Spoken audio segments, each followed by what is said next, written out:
तर मित्रांनो नमस्कार. कमळी या मालिकेच्या आजच्या भागामध्ये आपण बघणार आहोत.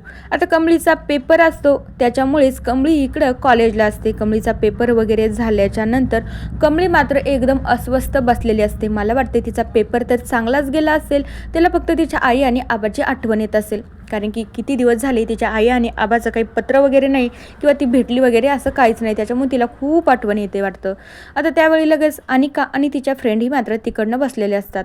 त्यावेळी अनिका तर एकदम हसत हसत कमळीकडे बघू लागते. तिला वाटत असतं की यावेळेस माझाच पेपर चांगला गेलाय, या कमळी टमळीचा पेपर अजिबात चांगला गेलाच नाही. पण कमळी मात्र दुसराच विचार करत बसलेली असते. आता त्यावेळी अनिकाच्या फ्रेंड म्हणू लागता, या मुलीच्या चेहऱ्याकडे बघून असं वाटतंय की हिचा पण पेपर चांगला गेलाच नाही. त्यावेळी कमळी मात्र त्यांच्यावर काहीच रिॲक्शन देत नसे, कारण की कमळी त्यांच्या बोलण्याकडे अजिबात लक्ष देत नाही. त्यावेळी त्या अनिकाच्या फ्रेंड तर हसू लागता. दुसरीकडे राजननं गौरी आणि त्याच्या फोटोकडे बघून जे स्केच तयार करायचं सांगितलेलं असतं, फायनली त्या स्केच आर्टिस्टनं ते पूर्ण केलेलं असतं. त्यांनी राजनला फोनही केला आणि राजनला बोलवून घेतलं. त्यावेळी राजनला एक अर्जंटली कॉल पण आलेला असतो. त्यावेळी ते म्हणू लागता की राजन सर, मी तुमच्या मुलीचं ना स्केच तयार केला आहे, आता एकदा ओपन करा आणि तुम्ही बघून घ्या. पण त्यावेळी राजन म्हणू लागतो, नाही हो, तुम्ही तर छानच बनवलं असेल, पण हे स्केच ना मी माझ्या आईच्या हातानेच ओपन करणार आहे, कारण की माझ्या आईला पण हे खूप आवडेल. आणि राजनला मात्र खूप अर्जंटली कॉल येतो, म्हणून राजन तिथनं निघून जातो. आता इकडं राजन घरी आल्याच्या नंतर राजन मात्र गडबडीनेच ते स्केच त्याच्या रूममध्ये नेऊन ठेवतो.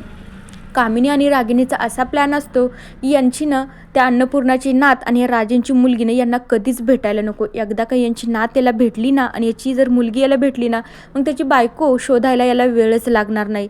त्याच्यामुळं ते स्केच मात्र कामिनीला हवं असतं. कसंही करून ते स्केच तिला तिच्या हाती लागवायचं असतं.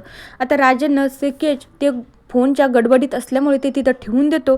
त्याने अन्नपूर्णाकडे दिलेलंच नसतं. त्याला वाटत असतं थोड्या वेळाने मी आईला ते स्केच ओपन करायला लावन, पण तेवढ्याच वेळामध्ये कामिनी मात्र तिथे येतेच ते स्केच घेते. त्यावेळी ती ओपन करून बघू लागते नेमकं स्केच कुणाचं असेल म्हणून. तर दुसरीकडे कमळी मात्र त्याच विचारात पडलेली असते. तिला काहीच कळत नसतं, मी काय करू, मला माझ्या आबा आणि माझ्या आईची खूप आठवण येते, मी त्यांना कसं भेटू, मला त्यांना बोलायचं आहे किंवा मला त्यांना पत्र पाठवायचं आहे किंवा त्यांनी मला इतके दिवस झाले पत्र पाठवले नाही, ह्याच विचारात कमळी तिकडं बसलेली असते. आणि इकडं मात्र आता कामिनी नसते, स्केच तर तिच्या हाती लागलेलं असतं. तिला फक्त आता ते ओपन करून बघायचं असते स्केच नेमकं कुणाचं आहे.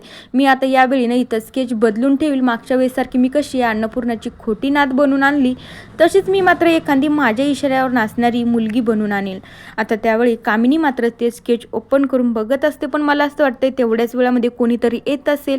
कामिनी मात्र ते स्केच बघतच नसेल. बघूया उद्याच्या भागांमध्ये काय बघायला मिळते. तोपर्यंत या मालिकेच्या पुढील भागांच्या अपडेटसाठी आपल्या चॅनलला सबस्क्राईब करा. So bye.